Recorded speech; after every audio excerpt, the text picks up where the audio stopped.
So there's a misconception that if you're single, you are incomplete, perhaps damaged, salvaged, and you won't be happy until you find your one. And that is not true. That is bullshit. It is a message that has been fed to us by media and advertising. The truth is, when you're single, you have the richest soil for growth. That's why I created this podcast. And unlike other podcasts, this one is host-driven, not guest-driven. That means I will be rotating health and wellness experts 3 times a week to give you the giant box of wellness crayons, not just the primary colors, so you can start building a meaningful life. It's time to give singlehood a cape. Today's host is someone I go way back with. His name is Sean Cardinalli. Sounds like a baseball player. He's a coach, writer, and activist who returned to coaching on sex and love addiction at the outset of the pandemic after a 4-year hiatus. He speaks the language, and his coaching style tends to lean toward 12-step recovery, which saved his own life and livelihood 14 years ago. He's also very transparent. Sean earned his local certification through Linda Bark's holistic coaching methodology and is pursuing his ICF certification and a degree in social work. So beyond sex and love addiction, Sean's practice focuses on intimacy, relationships, divorce, dating, and the creative process. Enjoy Sean Cardinalli. Hi, everyone. It's Sean Cardinalli on a podcast with one of my best friends in the world, Alan Herring III. It sounds very regal, Alan. It does. It sounds like you're a blue blood, but we all know where you really come from. That's an inside. I know. Alan is my best friend out here in the desert of New Mexico.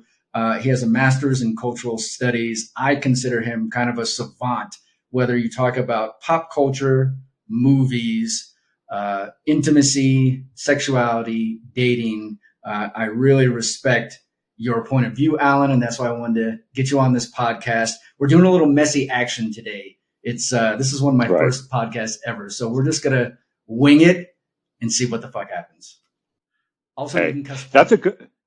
No, well, okay. Sometimes I cuss, but only if it leads to dramatic results. But like messy is fine because to me that's exactly what dating is, and dating is messy.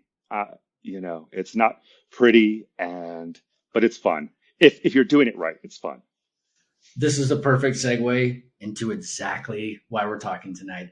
So we'll try to keep people enthralled for about half hour, 35 minutes here. And again, so beyond all the kudos I just heaped upon Alan, he had a recent experience out here in the wilderness, the desert of dating in New Mexico, and we're on this. Alan and I got to know each other through recovery.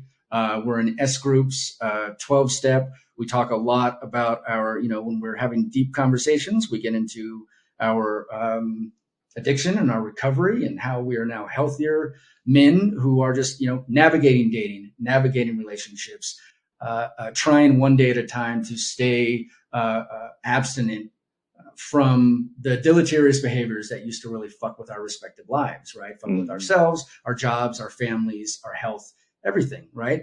And 14 years we've known each other, and there's a big difference between the two younger men who met each other back then and the men now, right? Oh, heavens. Well, yes. It's fascinating to see that it's been like, I want to say 14, 15 years, because when we first met, I would want to say that there was a lot of chaotic energy going on. And it was between both, like each of us in our own personal lives and both being new to recovery and then trying to figure out who we were. And then when you go on this like sobriety journey together, it's sort of like you start becoming healthy together and you don't realize that you've gone through the rapids and now you're just sort of like, on this lazy river and you're just kind of like, oh, we've always been here. That's really what it feels like. We've always been here. We're floating along. Right. And we've always been here. That's the whole thing. It's like, because we floated even through the rapids. It's been very easy being your friend. It has been very easy being your friend. Oh man. Well, it's mutual, man. It's mutual. And I can't imagine having gone through this recovery process and experience without you. And again, the reason why I brought you on for the Single on Purpose podcast was because I think you have a lot of wisdom when it comes to dating, when it comes to intimacy, when it comes to relationships, even when we both respectively stumble in our relationships, in our dating. There's just a lot of, I think, when you and I get together, there's a lot of transparency, because that's what 12-step teaches you, and therapy as well. It teaches you to be honest, intimate, vulnerable. You have to have all those. You have to build up those qualities, build them back up from the trash heap, the trash pile of the addiction. And now in the recovery, healthy spiritual living, you've got to be honest like that. We've been very forthright with each other. And so I brought you on today to do the same kind of thing. So hopefully the audience will hear how we talk and, how you bring some of your wisdom to the conversations about dating. And I'm going to get right into it. You sent a text on a text thread that we're both on. There's about 12 to 15 men all in recovery. It's all men. There are no women on there, all in recovery. And we use this text thread as a tool to just check in. It's accountability. It's just needing to be witnessed, right? A lot of times someone will put a rant up and just be like, heard, right? Right. Want to be seen. That's pretty much what it is. It's like, I want to be seen. And it's a place to be vulnerable and to practice vulnerability, I think. Especially if people choose to use it that way and see it that way, that, hey, I can be vulnerable here in the real world, which is it is different than being vulnerable in the rooms, because it's like this closed space and everybody's vulnerable in there. But then when you have this recovery chain and you're out in the world, you're being vulnerable out there. I'm in the middle of my life and this is happening. I'm going to be vulnerable right now. So real it's time. To me, they're different. Real time, real situations. I'm here right now. This is happening. Help, Right. So. Which is the beauty of the fellowship and the camaraderie that we build, like we said, these last 14 years, and all these other men that we commune with and share our lives with. So you're right. It's like real time check-in, help, or even, there's like some celebrations or whatever. But again, to stay on track, because I'll get tangential, brother. I'll like go off and we'll be talking about Smurfs and like the MCU in a second if I'm not careful. But so we're on this thread, this recovery thread, where men can check in about what's going on with their lives, if they're triggered, if they want to celebrate, if they're just checking in. You checked in on a date you had this weekend. We may have to tell, I'm going to let you go ahead. Alan sent this text out to this group thread. And Alan, you may want to tell everybody a little bit about yourself and how you present, and then go into the text. And I'm just going to let you take it away. Yeah. Well, I guess it's interesting because on this thread group that we are, I think I'm the only one that is gay. So I think that there may be other gay men out there, but I don't think so. And if they are, they're going to, So it's fascinating because, so I always come from a point of view that is clearly on the edge, right? Just because it's like, I'm on the periphery, but hey, I'm just going to be normal and myself with you guys. So I went on a date with this guy that I've gone out a couple of times with. And exactly why I've gone out with him a couple of times is probably a whole nother podcast, and I haven't worked that out with my therapist yet. But until then, like I wrote you guys and I said, hey, all, there's a reason why I'm single on a date, and I'm trying not to be bored by them. Conversation. Why, oh, why is it so hard for straight men to talk? He's bisexual, and so his straightness is all I can attribute the boring to. Sorry, guys. I'm sure you all aren't. I'm sure you are. I fell out. I saw this text and I'm like, wait, dude. There are like so many, like you punched us in the gut like 3 times. Like you're on a date. Then you say the guy you're dating with is straight. And I'm like, whoa, what the hell? I don't even know where you're coming from. Then you claim he's bisexual. And I said it was a priceless share. And I said, look, dude, I'm straight and I don't think I'm boring. But we got to talk about this. How the fuck are you even on this date? And then I did say, you're right, though. The ability to conversate is crucial. And then I said, also, straight American men aren't acculturated to share. So it's almost like I was defending this poor guy who was with you, while at the same time being very sympathetic to you, because you got a big brain and you got a big heart. And, we have 4-hour conversations without even thinking about it, which is why I'm like, dude, when we do this podcast tonight, we got to stay on for like 30, 35 minutes and get the fuck out. Right. So I'm like, all right, I'll do an outline. Stay on target. Stay on target. Right. They came from behind. So when you sent this out, I was like, how are you sitting with a person who, you confounded me about how you were identifying him. I'm like, wait, he's gay or he's not. Why are you out there with a straight guy? And then you, again, substantiated that. And I thought, oh my God, if you're with someone who isn't talking, you have got to be bored, because I know that you can, again, cut up and carry on.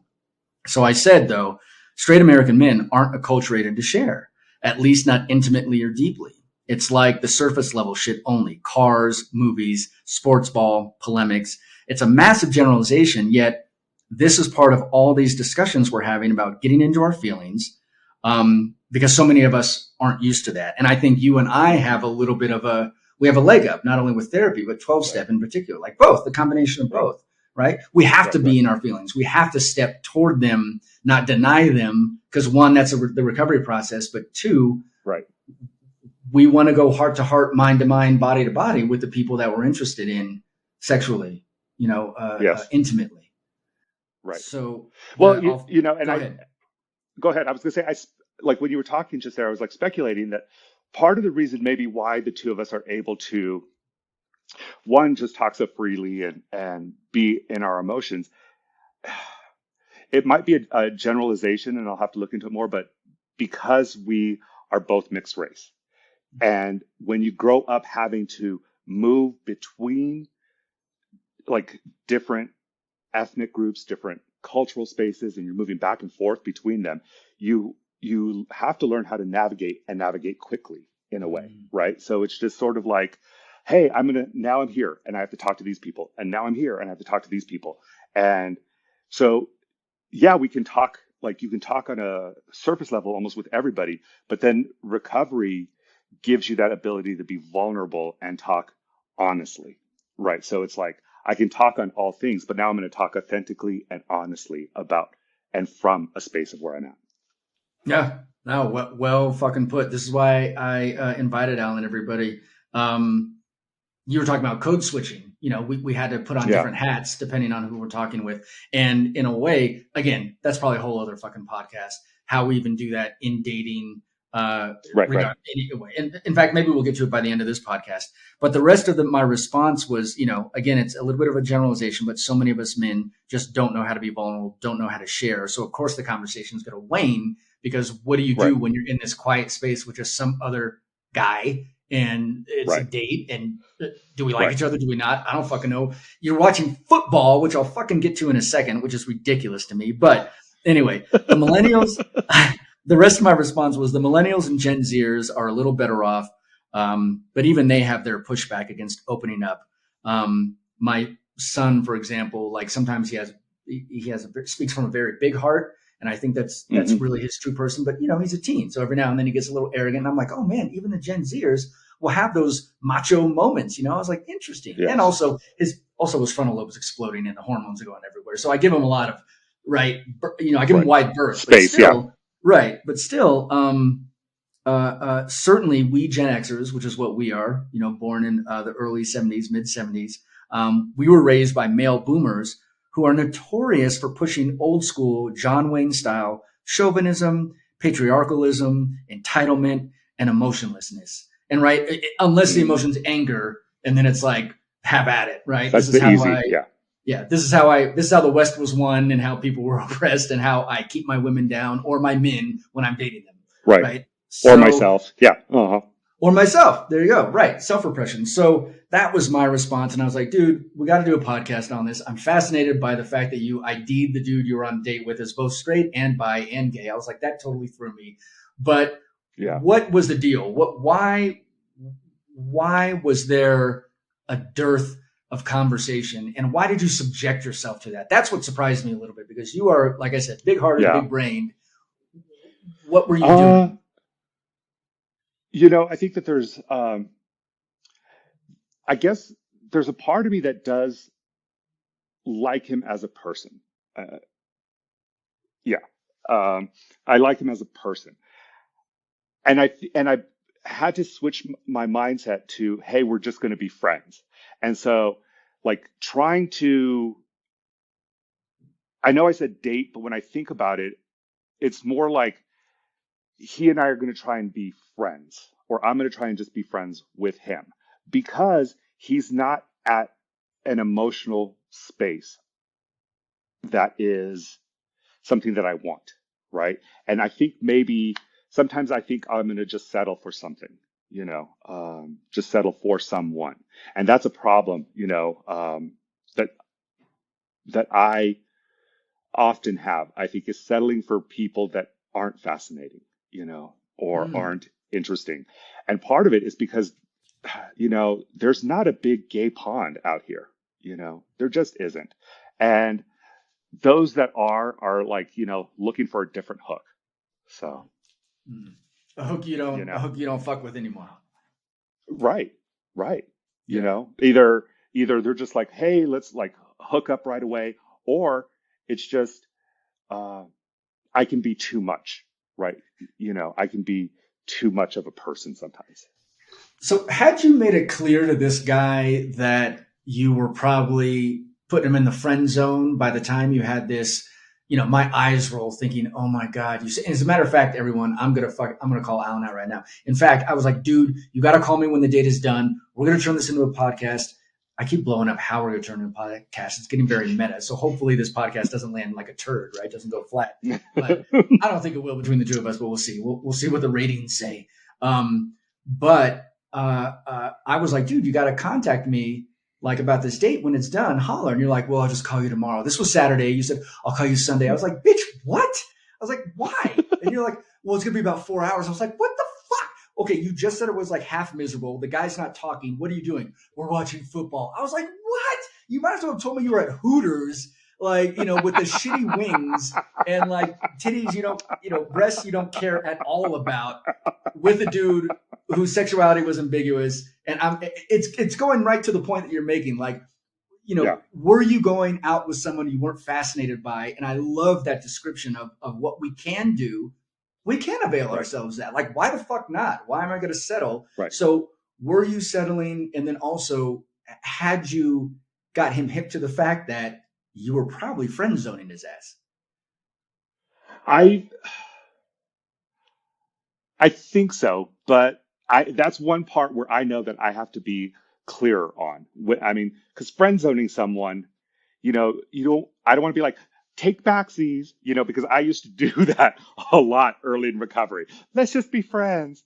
Just kidding. Let's be friends. Just kidding. I swear. That's just drama. But I did that a lot in early That's like recovery. I borderline. did That's that. like dating borderline personality. Like, come here, I love It you. Let me is. punch you in the face. No, no, no, no, no. That's I it. mean, no, no, no. Come No, back, come no, back, I come back. really do. I really care. I really, really care.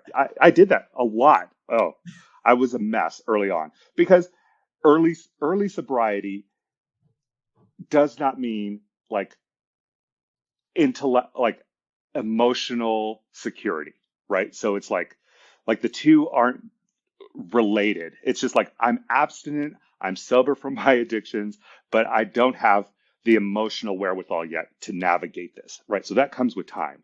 And now it's sort of like I think he knows, and if he doesn't, I have to be clearer about it. I have to be clearer that hey, we're just friends. Um, and I realize that because yes, I love sports, right? So it's like I like football, I like baseball, and so I was there for the game too. So it's like, hey, I'm watching a game with somebody else, right? Where were So you guys? that part Where was were enjoyable. you guys? We went to a bar.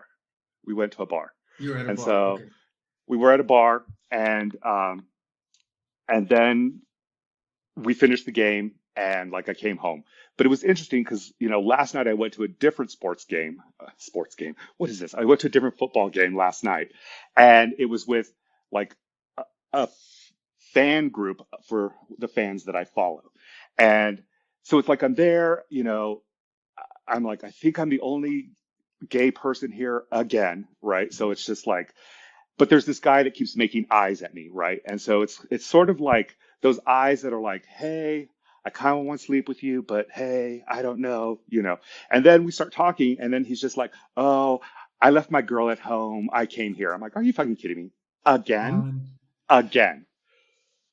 if I had a I, dollar for every I, time you attract straight or insecure or on the DL men who then yes, have to drop dime on their wife or girlfriend, we would not be talking right now because I'd be in like fucking Pacific Palisades in my mansion. yes, That's a yes, whole other podcast, man. And so is also being gay and being all into sports ball because I am straight. ID is hetero and cis. And dude, I couldn't care less, which I think is that's always just kind of tickled me about our friendship. But you're like, hey, did you see the game? I'm like, fuck, no, I didn't see the game. I have no idea. Like Harrison Ford said once,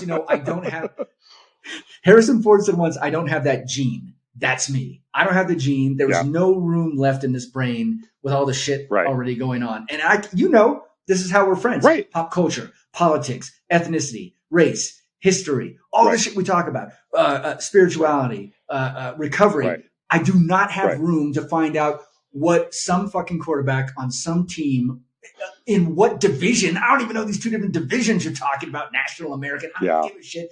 It's not in me. It's not in me. yeah. Again, could be another podcast. So anyway, you And go to you the know, second bar. but that's right. So I go there, and so then we make eyes for a while until I'm like, okay, I'm reading his signals correctly. Now I'm going to talk to him, right? And then he starts with his like ambiguous flirting back where he's like touching my shoulder, giving me fist bumps and everything like that. So I'm like, okay, I read this correctly. And then he's just like, oh yeah, um, so I told my girl that I was going out tonight. And I'm like, It's fascinating. I was kind of like dumbstruck again because I was like, how does this keep happening? I really don't understand. I don't understand it. I mean, I don't think I present as the straightest guy. I mean, my nails are fucking painted, right? Which doesn't mean anything, but like, I'm clearly gay. It's like, I think, I think.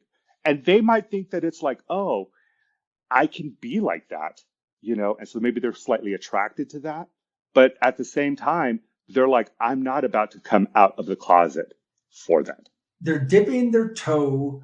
This, by the way, everybody, this is all theoretical. This is all Right. conversational.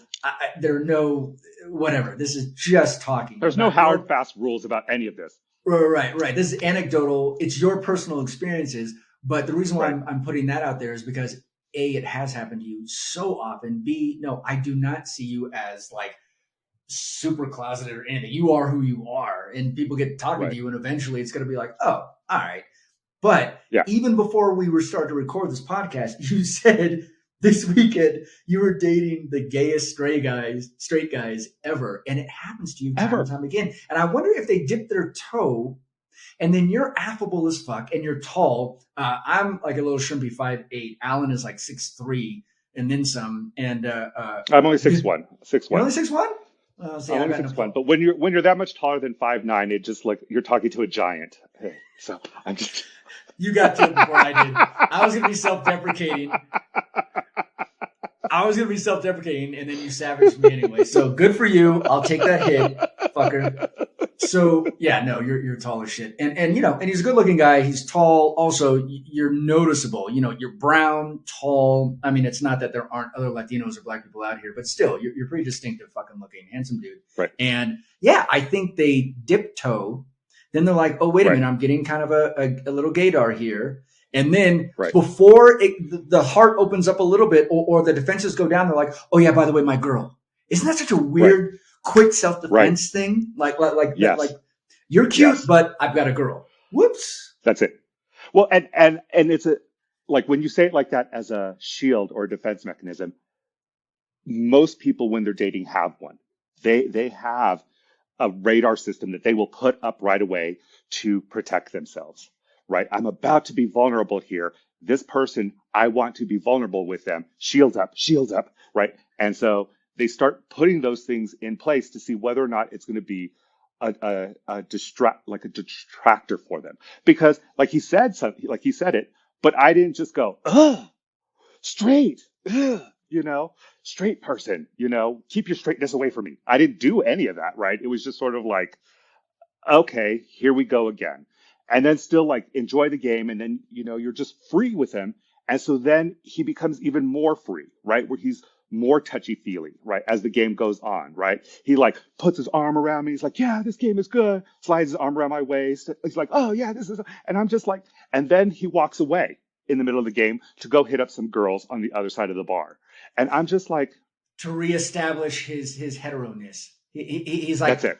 Because dude, when That's you it. said put his arm around your waist, brother, I love you. You're a brother from another mother. I will never be at a sports event and put my arm around your waist, even if we weren't friends. If we were just meeting, I would never do that in a million Right. years. So how you Right. attract these dudes who are so caught up in their own ambiguity is just fascinating. And we kind of got a tangent here, but you did make a great point about defense mechanisms and how people date and how much you are willing to show. Do you have a sort of run of show? Do you have like A, B, C, D? And, is it choose your own adventure? Right. And if she or he says X, I'm going to say Y. If they say Z, I'm off to A and I'm the fuck out of here. Like, what is that whole process? As a matter of fact, that leads me right to our next point. We don't have much more time. Well, we have all the time we want, but I'm trying to keep us locked to a little, reasonable amount of time of yammering.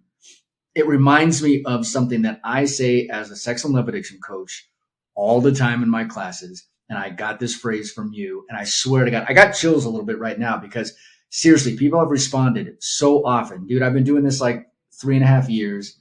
Did it a couple of years ago, but mainly just 3.5 years ago, in 3.5 years in earnest. Sex and love addiction coach, intimacy coach, divorce, relationships, codependence, what have you, relationships in general. And what I bring to the table that is directly from you is that dating is practice. And when you first said that, and people freak out when I say that, dude, they love that. Right. But I give a qualifier because when you first said it to me, I was like, dating is practice. But like cynically, like we're just supposed to go out there like Johnny Finger Guns, which I kind of have that. I think you do too. Yeah. But very social and everything. But it wasn't cynical. It was, can you expand on what I share with these folks and how I'm sure you know how I explain it. So you go ahead. You're the one who came up with the whole concept. Yeah. Well, I got it from my sponsor, who helped me like work through my dating, early in recovery because mid recovery because I was, like I said earlier, I was a bad dater to begin with, right? That I would be like, I love you. I need you. I love you. I need you, which is like codependency issues and everything like that. And it was like thinking that every date was like by the end of every date, I was going to get on bended knee and propose, right? So it's almost like that's how I was going into every single date that like this person is going to be the one. And the date has to be like that. If it doesn't end with the one, then it was a failed date. And so I'm talking with my sponsor and he says, think of it as practice. And I'm like, okay, dating is practice. And so, I told my sponsees it and, I tell friends all the time, I'm like, think of it as practice where you're going to go out and you're going to try being yourself to the best ability that you can, right? I'm going to be honest. I'm going to be vulnerable and I'm not going to put any expectations on them or myself that this is going to go somewhere. It's not going to end up in the bedroom. It's not going to end up at the altar. It's not going to end up there. It's just going to be, hey, I'm going to be here getting to know you, right?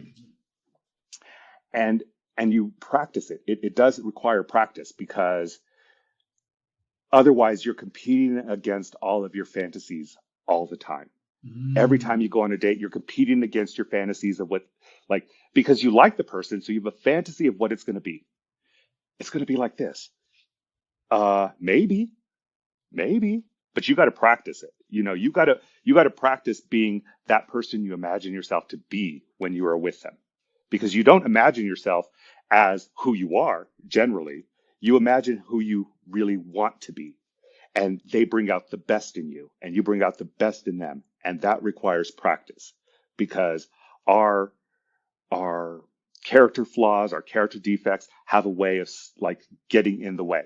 Just like this one guy who's just like, oh, my girl, and then runs off. And I'm like, okay, what, And And my thing is like I pick those guys. I pick that type of guy out, right? Like the guy that from the day before I saw him on a personal ad. So it's like there's nothing in the profile that says, "Oh, I'm going to be emotionally unavailable and, you know, And going to can't be carry a bisexual and be all conversation. this weird stuff and not carry a conversation." I just choose the picture and I'm like, "Hey, you." And then I'm like, "Fuck, again?" You know? So it's like, There was no profile. There was nothing to read. There was no paragraph or anything. well, no, you Likes, read it, but dislikes. yeah, but people, you spend time on that. I mean, those are these manufactured things that, people put in there and they're just like, I'm going to put my best foot forward. And you're like, okay, now you have to go practice that. Are you really going to be that? Because most people aren't. That's exactly what I was going to pick up that you were dropping down is that yes, we have to check our fantasy. We have to check our expectations.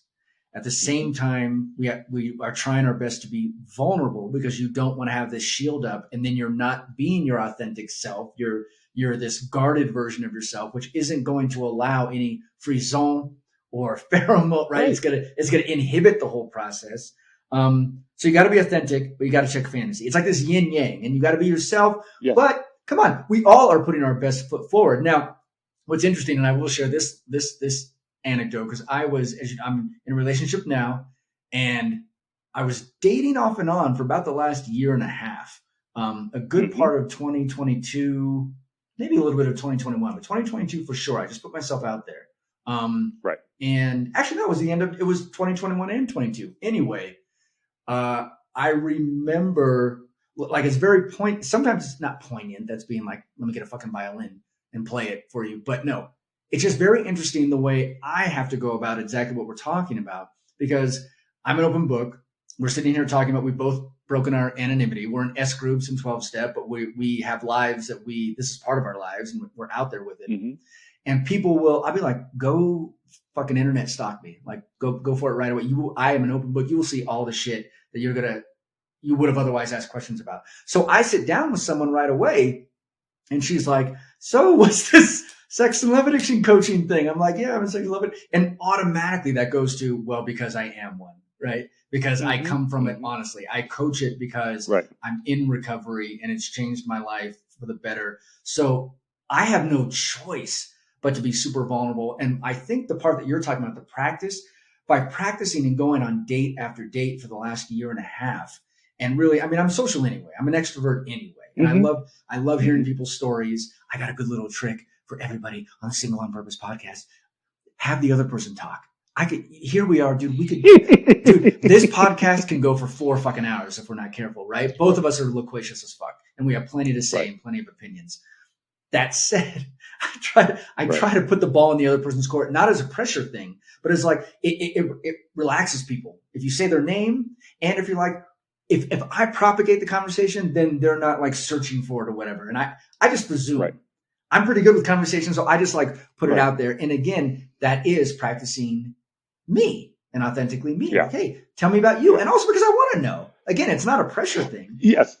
Well, that plus I think also you like part of the reason why I think I wrote you guys too was a reminder to myself, wait a second, I do like conversation and I do like humor and I'm not getting it here, right? So Brilliant. because it's like you tell your friends, hey, I'm going to be on a date, and then it's like you serve and volley and you serve it, and if they respond, yeah, uh-huh, yeah, oh my God, you're not that hot. I'm sorry. You cannot do that. You're not that hot. Clearly, right? That's just, but it was like a reminder to myself, wait a second, I can be witty, I can be funny, and I can expect that, right? I can expect Right. that. I may not You be deserve getting it. it here, and I deserve it. Right. There's nothing wrong with that. There's nothing wrong with it. And I'm not getting it from there. And I'm like, okay. And so when you friend zone someone and you're like, okay, that's just going to be like a friend, um, it's like I can maybe tolerate that behavior out of a friend that I see only on occasion, but it's not somebody I want to date long term.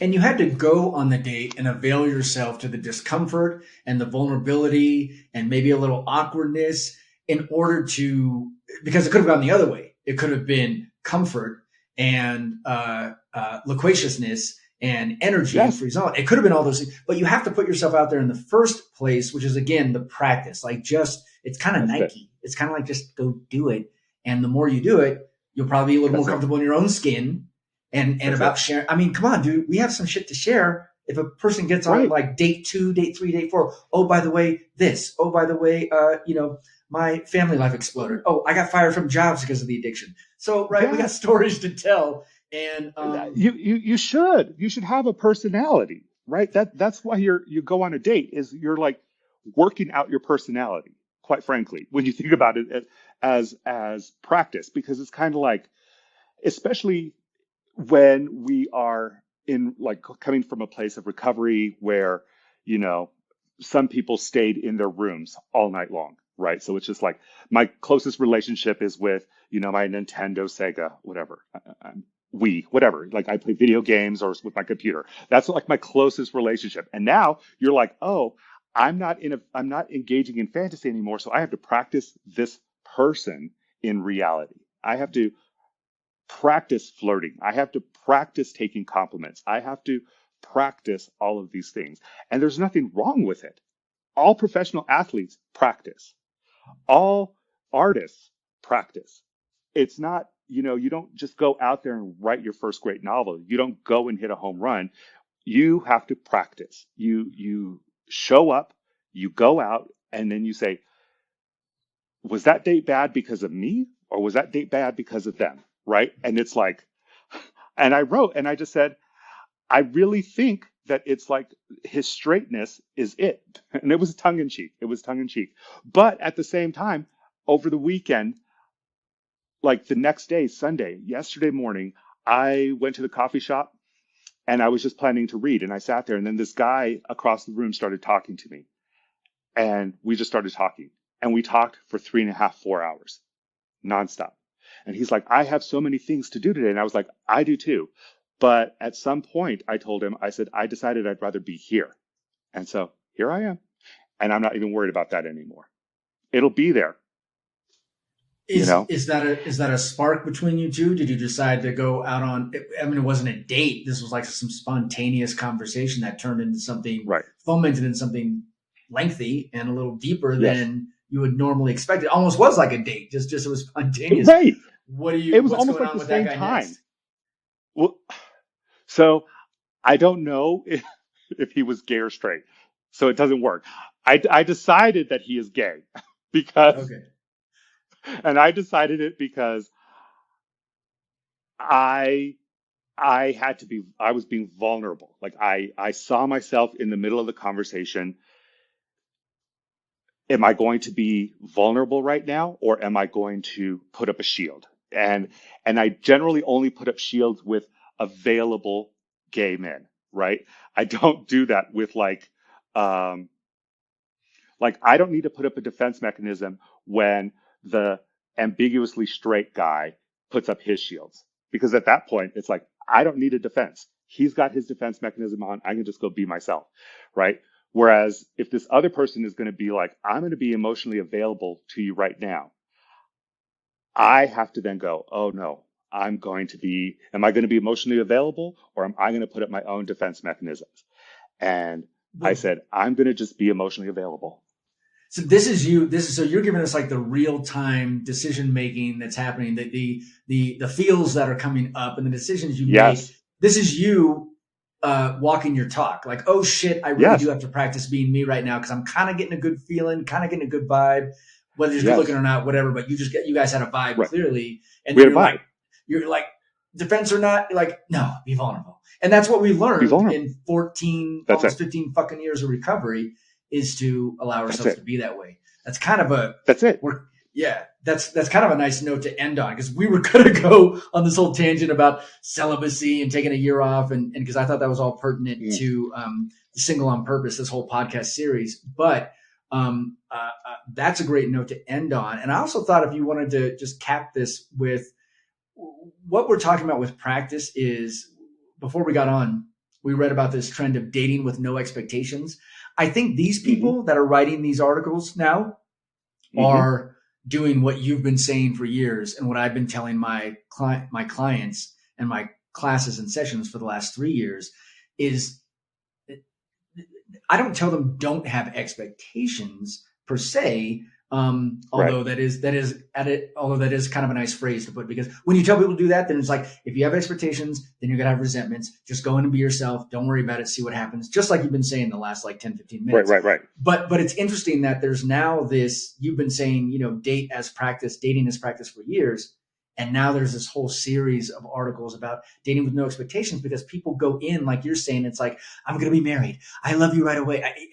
There's all this front loaded fantasy, expectation. It's hope, but it's hope that's like curdled into like this unrealistic torch you're carrying for someone you don't even fucking know. So it's like, just go in. That's it. Oh, that's it. I'm sorry. That's it exactly. Like that whole front loaded thing is like, you don't even have time to get to know the other person, because you have made them into your fantasy.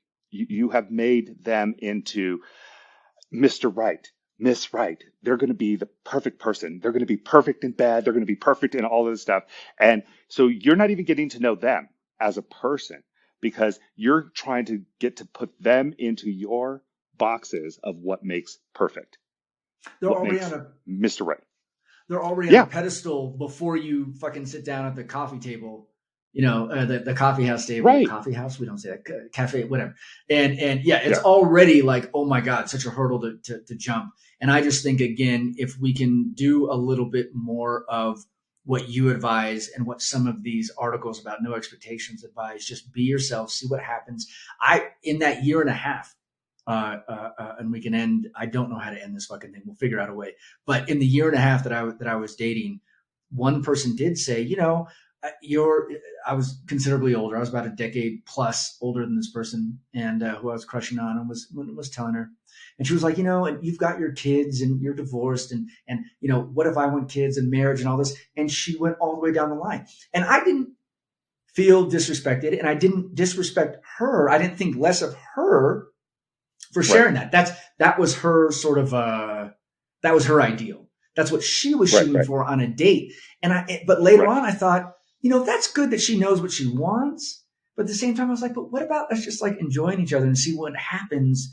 Who gives a fuck? Like I'm not even of course I'm not thinking about marriage. I'm thinking about, are we going to go on a date or 2 or 5 and then see what happens? And I think that's what you put out there all the time with this dating as practice. That's, the whole idea of this single on purpose.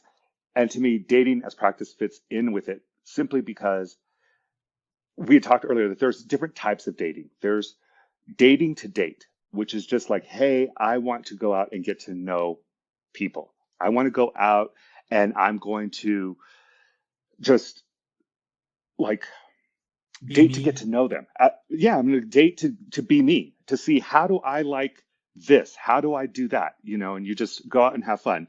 And then there's like dating to marry somebody, right? It's like, oh, I'm dating because I'm looking for Mr. or Miss Right. And so that's not single on purpose. That's dating with a purpose. My goal is to be married in 3 months and have a kid in 4. I mean, really, those are completely different expectations.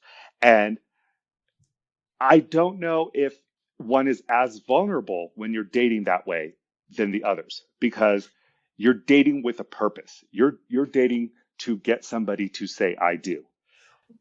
And it sounds like an expectation, which is what we were talking about in the first place. And again, I don't think these folks are wrong. I just have a very different mindset about it. And I will admit that if I'm coaching folks on it and they ask me flat out, I'll give them my opinion. I'll be like, do you?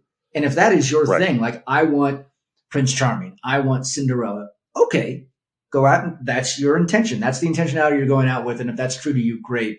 But I think this conversation has been more about what happens when we just put ourselves out there, live in the moment, in the present, not future tripping, right? And just finding out this person really can talk. And, I'm not as physically attractive as I thought I'd be, but God damn, we have great conversation. She makes me laugh. Or this guy isn't saying shit. And also, I don't even know if he's gay and I am. What the fuck is going on? But it just takes... that's it.